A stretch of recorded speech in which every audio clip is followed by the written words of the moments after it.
Dans beaucoup de traditions, le voile symbolise la dévotion, l'humilité, mais le mystère aussi. Et dans les trois religions abrahamiques, le voile est étroitement lié à la prière et à la femme. Mais dans le voile réside un savoir que beaucoup ont oublié, celui des rois. De tout temps, les hommes et les femmes ont porté des couronnes. Quand vivre était religieux, quand exister était une prière. Alors remontons le fil du savoir et retrouvons le lien symbolique et mystique du voile qui se trouve au cœur du judaïsme, du christianisme et de l'islam.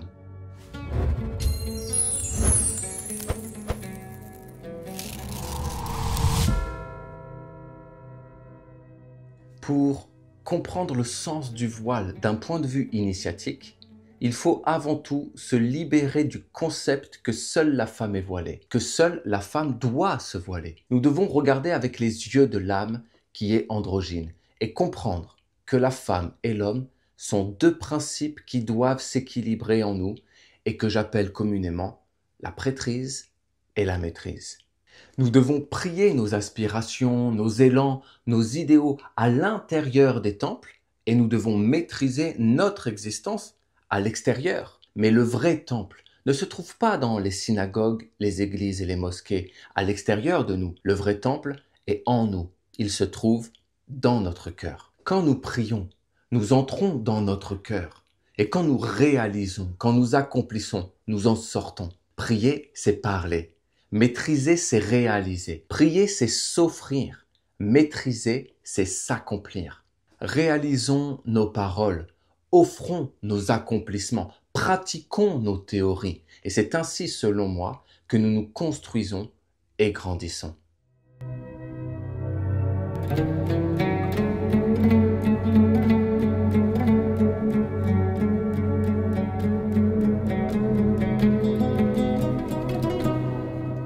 La femme n'est pas du tout la seule qui doit se voiler. L'homme aussi se voile, et je vais même en surprendre plusieurs. L'homme est le voile de la femme. Dans plusieurs vidéos, j'ai expliqué que la femme citée dans de nombreux livres religieux, comme le livre d'Enoch, le livre d'Adam, la Genèse ou même le Coran, symbolisait le corps physique de l'être humain et que ce corps physique devait être protégé en étant voilé. Car le corps est convoité. Pourquoi ? Parce que le corps exprime, révèle sur la terre ce que les esprits ne peuvent pas révéler. Pour se révéler et s'exprimer sur la terre, les esprits ont besoin d'un corps. Je vais te donner le nom d'un esprit par exemple, la colère. Comment la colère sur terre peut-elle se révéler autrement qu'à travers un corps, une expression, un geste, un regard, une parole, même une respiration ? C'est impossible sans un corps. Les hommes ont voulu protéger les femmes en les voilant, mais ce sont les hommes qui devaient les protéger. Les protéger de qui ? Des hommes eux-mêmes, de leur animalité, parce que les hommes n'ont pas réussi à dompter leurs désirs, ils ont caché la source de leur plaisir. En voilant la femme, les hommes ont fait porter à la femme le poids de leur faiblesse, parce que les hommes sont faibles. Et au lieu de se battre contre eux-mêmes, contre leurs pulsions, ils ont préféré voiler la femme. Mais ne vous y prenez pas. Si la femme symbolise notre corps, l'homme alors symbolise notre esprit et notre âme, leur amour. Quand je dis que la femme est source de plaisir, je parle du corps et de tous les plaisirs de la chair. Boire, manger, respirer. Nous avons tous un corps, n'est-ce pas ? Notre esprit doit protéger notre corps d'autres esprits, à l'image d'un roi qui protège son royaume de l'assaut d'autres rois.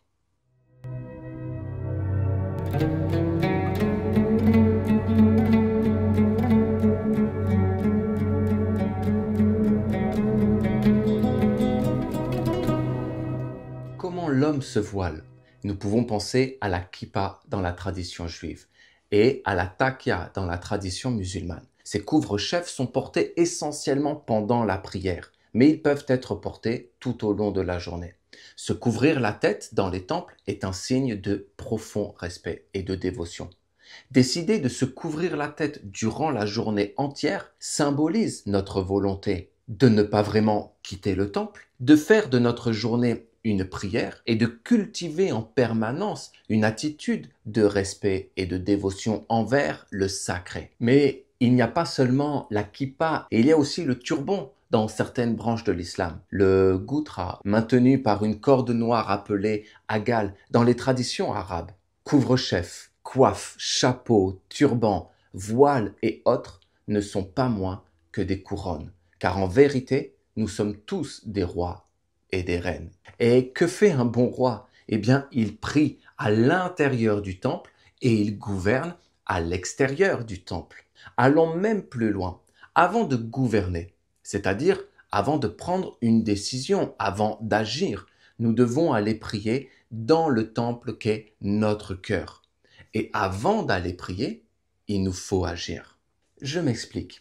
Avant d'entreprendre quoi que ce soit, il est bon de se recueillir, de se poser et d'être dans la prière. La prière dans le temple va inspirer, guider, éclairer nos actions à l'extérieur du temple. Et puis, après avoir entrepris et agi à l'extérieur, eh bien, il est bon d'apporter nos actions jusqu'à l'intérieur du temple pour les élever à travers la prière. Si la prière éclaire nos actions, les illumine, eh bien nos actions, elles, doivent porter nos prières. Parce qu'il est dangereux de prier pour prier, de n'être que dans des souhaits. Pour empêcher que nos prières ne soient que des chimères qui nous endorment, il nous faut amener dans le temple nos actions. Il n'y a rien de mieux que de prier dans le temple ce que nous avons vécu à l'extérieur du temple. Et il est sage, tellement sage, de laisser nos prières inspirer dans le temple, insuffler la force et la volonté de nos actes jusque dans notre vie quotidienne.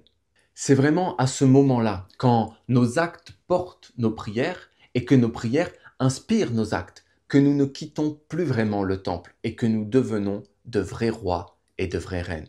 Se voiler et se dévoiler est l'art d'entrer et de sortir du temple.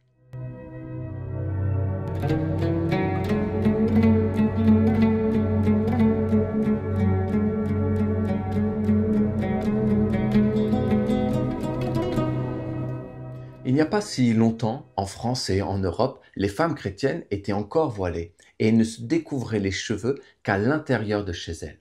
Se dévoiler les cheveux, comme se déchausser d'ailleurs, est une réminiscence d'un savoir antique et de plus en plus oublié, où la maison était considérée comme un temple. Le foyer qui brûlait en son cœur était sacré et la femme était une vestale, c'est-à-dire une gardienne du feu. Oui, toutes les femmes sont des gardiennes du feu, du foyer et de la famille. Il fut un temps où les femmes étaient appelées les maîtresses de maison.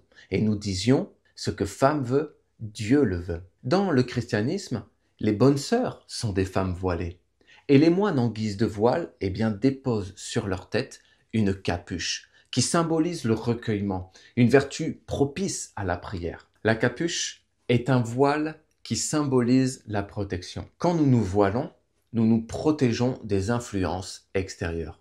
Mais nous ne devons pas oublier que nous protégeons également les autres des influences intérieures qui nous animent. Tout, absolument tout, est influence. C'est-à-dire que tout est influencé. Les influences ne sont pas qu'à l'extérieur de nous, elles sont aussi à l'intérieur de nous. Et qui dit influence, dit influenceur.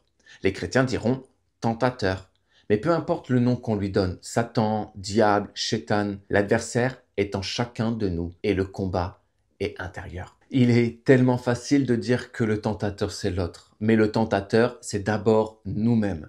Nous sommes influencés, c'est vrai, mais nous sommes avant tout influenceurs. Avant de vouloir voiler l'autre, voilons-nous nous-mêmes. Avant de vouloir se protéger de l'autre, protégeons l'autre de nous-mêmes. Et si nous sommes tous influenceurs, alors influençons le monde par la vertu. Dans le christianisme et dans toutes les traditions et religions, il est question de recueillement, de retraite. Il est bon de pouvoir se couper du monde, se retrouver avec soi-même, être dans le silence et la prière, mais il est tout aussi bon d'être dans le monde et le bruit de l'existence. Prenons le vœu de la chasteté par exemple. C'est un vœu noble de vouloir combattre en nous le grand adversaire, de vouloir dompter cette pulsion, cette animalité, ce désir charnel. Mais il ne devrait pas être une obligation. Il devrait être un engagement sincère et profond, un engagement individuel et sacré. Il y a des religions qui obligent les femmes à se voiler et il y a des religions qui obligent les hommes à être chastes.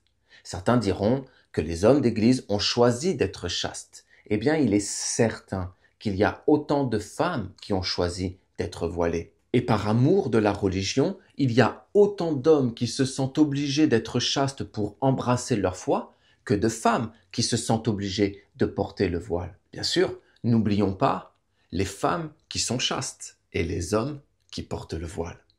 Quoi qu'il en soit, la religion ne devrait pas obliger, mais responsabiliser. Les enfants sont obligés, les parents, eux, se sentent responsables. Les religions, selon moi, devraient chercher à ce que leurs fidèles s'émancipent d'elles et s'individualisent spirituellement parlant, par la connaissance. Les parents ne veulent-ils pas que leurs enfants se responsabilisent et s'émancipent d'eux? Mais c'est un autre sujet que je pourrais approfondir dans une autre vidéo si ça vous intéresse. Le voile doit être porté en connaissance de cause. Et pour bien le porter, nous devons prendre conscience qu'il est une porte vers un monde spirituel et il n'y a qu'un monde spirituel qui compte pour toi. C'est ton intériorité. Se voiler, c'est entrer en nous. Et se dévoiler, c'est sortir de nous. Voilà pourquoi les religieux se voilent pour prier. Et il est plus facile de se couper du monde pour prier. Mais la force des rois et des reines, c'est de prier au cœur du monde et non d'être coupé du monde.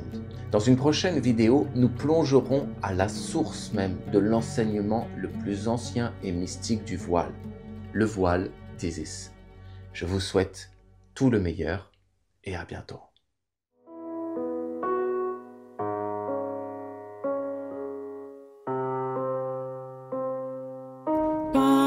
Saint Jean le caché, la lumière